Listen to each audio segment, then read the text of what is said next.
পাকিস্তানি হানাদার বাহিনীদের দোষও বা পাকিস্তানি দালাল চক্র যারা অন্তরে অন্তরে তখনও পাকিস্তান প্রেমে ভোগে, তাদের এই চক্রান্ত কখনো এই মাটিতে সফল হতে পারে না। আওয়ামী লীগ 2 বছরেও ক্ষমতায় আসতে পারবে না, সংসদে এমন কঠোর ও বিস্ফোরক বক্তব্য দিয়েছেন প্রধানমন্ত্রী তারেক রহমান।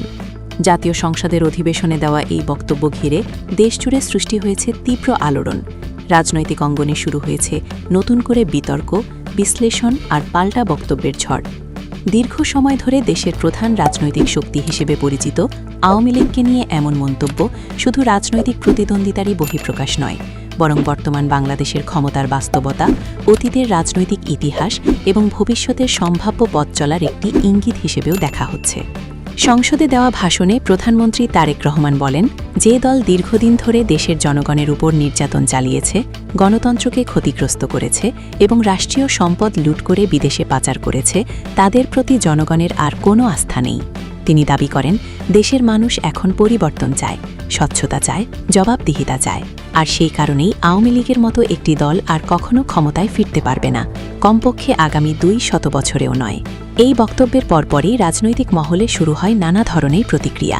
সরকারপন্থীরা এই বক্তব্যকে সময় উপযোগী ও বাস্তবতার প্রতিফলন হিসেবে তুলে ধরলেও বিরোধী মতাবলম্বীরা একে রাজনৈতিক প্রতিহিংসা এবং গণতান্ত্রিক মূল্যবোধের পরিপন্থী বলে উল্লেখ করেছেন। বিশেষ করে আওয়ামী লীগের সমর্থকরা দাবি করেছেন, একটি গণতান্ত্রিক দেশে কোনো দলকে স্থায়ীভাবে নিষিদ্ধ করে রাখার চিন্তা নিজেই গণতন্ত্রের জন্য হুমকি।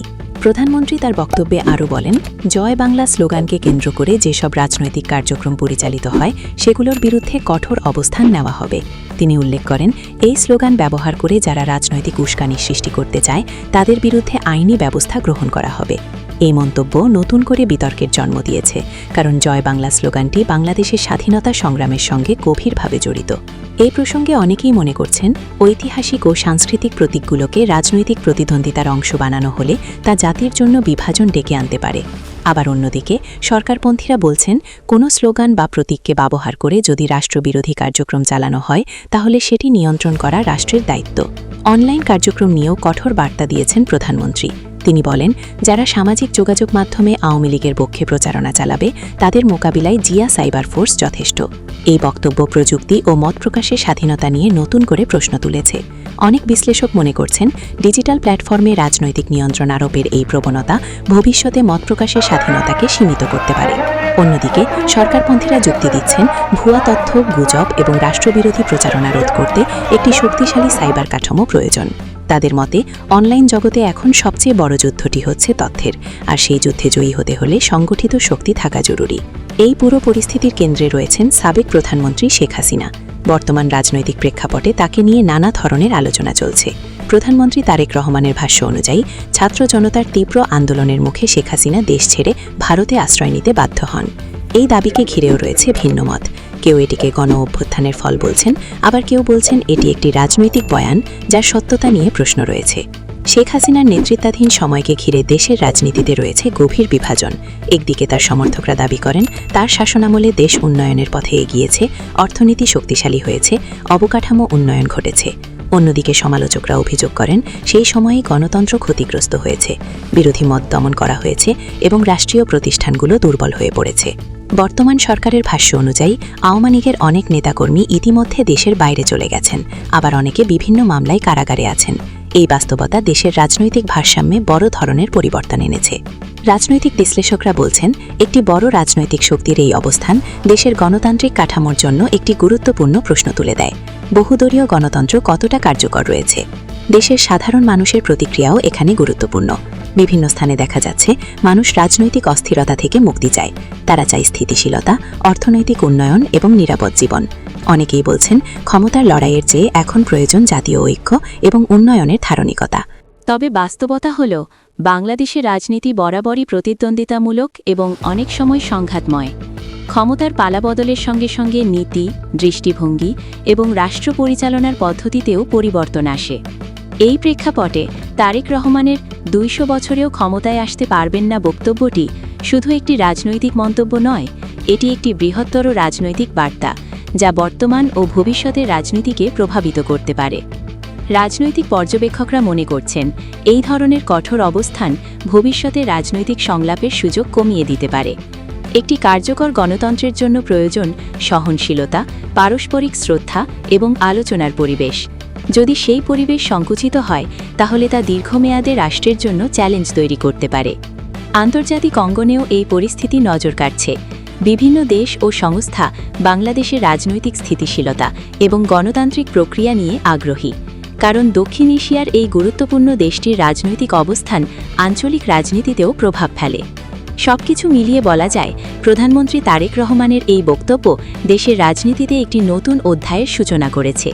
এটি শুধু আওয়ামী লীগের ভবিষ্যৎ নিয়েই প্রশ্ন তুলছে না, বরং বাংলাদেশের গণতন্ত্র, মত প্রকাশের স্বাধীনতা এবং রাজনৈতিক সংস্কৃতির দিকেও নতুন করে দৃষ্টি আকর্ষণ করছে। আগামী দিনে পরিস্থিতি কোন দিকে যাবে তা অনেকাংশেই নির্ভর করবে রাজনৈতিক নেতৃত্বের সিদ্ধান্ত, জনগণের মনোভাব এবং রাষ্ট্রীয় প্রতিষ্ঠানের ভূমিকার উপর। তবে একটি বিষয় স্পষ্ট, বাংলাদেশের রাজনীতি এখন একটি গুরুত্বপূর্ণ মোড়ে দাঁড়িয়ে আছে, যেখানে প্রতিটি পদক্ষেপই ভবিষ্যতের পথ নির্ধারণ করতে পারে। এই প্রেক্ষাপটে সবচেয়ে বড় প্রশ্নটি রয়ে যায়, বাংলাদেশ কি একটি অন্তর্ভুক্তমূলক, সহনশীল এবং গণতান্ত্রিক রাজনৈতিক সংস্কৃতির দিকে এগোবে, নাকি বিভাজন ও প্রতিদ্বন্দ্বিতার রাজনীতিই প্রাধান্য পাবে? সময়ই এর উত্তর দেবে। এই রাজনৈতিক বক্তব্যের প্রভাব শুধু সংসদের ভেতরেই সীমাবদ্ধ থাকেনি, বরং দেশের বিভিন্ন স্তরে এর প্রতিক্রিয়া স্পষ্টভাবে দৃশ্যমান হয়ে উঠেছে। বিশেষ করে তরুণ প্রজন্মের মধ্যে এ নিয়ে তুমুল আলোচনা চলছে। কেউ এটিকে একটি শক্ত অবস্থান হিসেবে দেখছেন, আবার কেউ মনে করছেন এ ধরনের বক্তব্য ভবিষ্যতে রাজনৈতিক সহনশীলতার জন্য হুমকি হতে পারে। কারণ গণতন্ত্রের মূল ভিত্তিই হচ্ছে ভিন্ন মতকে জায়গা দেওয়া। অনেক বিশ্লেষক বলছেন, প্রধানমন্ত্রী তারেক রহমান যে ভাষায় আওয়ামী লীগের ভবিষ্যৎ নিয়ে মন্তব্য করেছেন তা একদিকে তার রাজনৈতিক আত্মবিশ্বাসের বহিঃপ্রকাশ হলেও অন্যদিকে এটি রাজনৈতিক উত্তেজনা আরও বাড়িয়ে দিতে পারে। বিশেষ করে যখন একটি বড় রাজনৈতিক দলকে সম্পূর্ণভাবে অস্বীকার করা হয়, তখন সেই দলের সমর্থকদের মধ্যে ক্ষোভ ও প্রতিক্রিয়ার জন্ম নেওয়াটা স্বাভাবিক। অন্যদিকে রাজনৈতিক ইতিহাস বিশ্লেষণ করলে দেখা যায়, বাংলাদেশে কোনো দলই স্থায়ীভাবে ক্ষমতার বাইরে থাকেনি। সময়ের সঙ্গে সঙ্গে রাজনৈতিক বাস্তবতা পরিবর্তিত হয়েছে, জনগণের মতামত বদলেছে এবং নতুন করে রাজনৈতিক শক্তির উত্থান ঘটেছে। তাই 200 বছরেও ক্ষমতায় আসতে পারবে না ধরনের বক্তব্যকে অনেকেই বাস্তবতার চেয়ে রাজনৈতিক কৌশল হিসেবেই দেখছেন। এটি হতে পারে সমর্থকদের উজ্জীবিত করার একটি উপায়, কিংবা বিরোধী পক্ষকে চাপে রাখার একটি কৌশল। এছাড়া জয় বাংলা স্লোগানকে কেন্দ্র করে যে কঠোর অবস্থানের কথা বলা হয়েছে, সেটিও দেশের রাজনৈতিক ও সাংস্কৃতিক অঙ্গনে গভীর আলোচনা সৃষ্টি করেছে। কারণ এই স্লোগানটি শুধুমাত্র একটি রাজনৈতিক দলের নয়, বরং বাংলাদেশের মুক্তিযুদ্ধের ইতিহাসের সঙ্গে ওতপ্রোতভাবে জড়িত। তাই অনেকেই মনে করছেন, এই ধরনের ঐতিহাসিক প্রতীক নিয়ে কঠোর অবস্থান নেওয়ার আগে আরও সংবেদনশীল হওয়া প্রয়োজন ছিল। অনলাইন প্ল্যাটফর্ম নিয়েও যে বার্তা দেওয়া হয়েছে, তা বর্তমান ডিজিটাল যুগে অত্যন্ত গুরুত্বপূর্ণ একটি বিষয়। জিয়া সাইবার ফোর্স নিয়ে দেওয়া বক্তব্য অনেকের কাছে নতুন এক ধরনের রাজনৈতিক বাস্তবতার ইঙ্গিত বহন করছে। সামাজিক যোগাযোগ মাধ্যম এখন শুধু মতপ্রকাশের জায়গা নয়, বরং এটি রাজনৈতিক প্রভাব বিস্তারের অন্যতম প্রধান মাধ্যম হয়ে উঠেছে। তাই এই ক্ষেত্রকে নিয়ন্ত্রণ বা প্রভাবিত করার প্রচেষ্টা ভবিষ্যতে আরও বাড়তে পারে বলে ধারণা করা হচ্ছে। এই পুরো পরিস্থিতিতে শেখ হাসিনাকে ঘিরে যে রাজনৈতিক